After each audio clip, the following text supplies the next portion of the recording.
Salam semua. Kami dari FRL Performance. Okey, hari ini kita nak tunjukkan perbandingan Bush OEM dengan Win Impact untuk kereta Camry ya. Toyota Camry.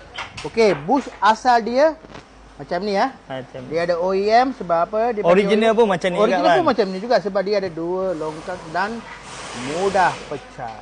Boleh nampak mudah pecah. Dan kita tengok ya. Kita nak sekarang, ini dah kita dah siap press Win Impact Racing Bush berkualiti Jepun Yeah. Okey, full rubber, dia tak macam Bush OEM Okey, tengok bandingan bandingan dia. Kalau yang biasa original dia ada lubang sini. Yeah. Win Impact dia full rubber. Full rubber.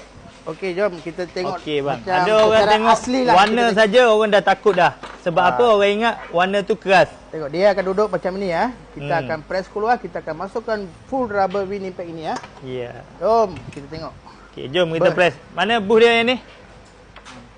Okey. Kita sediakan ini juga. Tengok, ni perbandingan lah. Tengok tu. Ni yang biasa punya.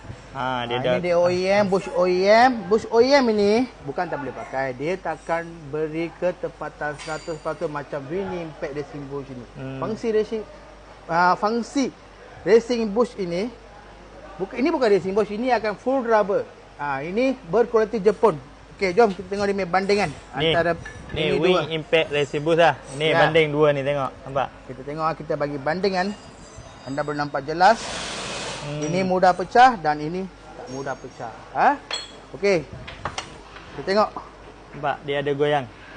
Ini bukan PU kalau PU dia tak main PU dia tak main, dia keras. PU dia tak main, ini boleh nampak dia main.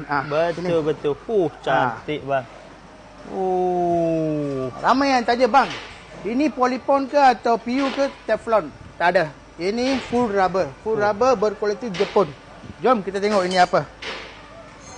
Win Impact Racing Bush ini Japan quality. Ketepatan 100% semasa membelok Anda boleh nampak OEM dan Win Impact. Di gambar dia pun sudah ada. Ini hitam, ini merah. Dia fungsi dia sama saja. Okey. Dia akan bagi ketepatan 100% untuk Toyota Wish, Toyota Cardina, Wildfire, Alphard, Honda Odyssey, semua Toyota, semua jenis Altima, Alphard, Wildfire. Okey. Dan juga untuk Honda Odyssey RB1, RB3, okey. Dan juga Myvi, Beza, Alza, untuk semua jenis-jenis. Suzuki Swift pun kita sudah ada. Ramai orang datang sini sebab apa? Dia nak mendapatkan Bush Win Impact Racing Bush. Dekat luar anda boleh link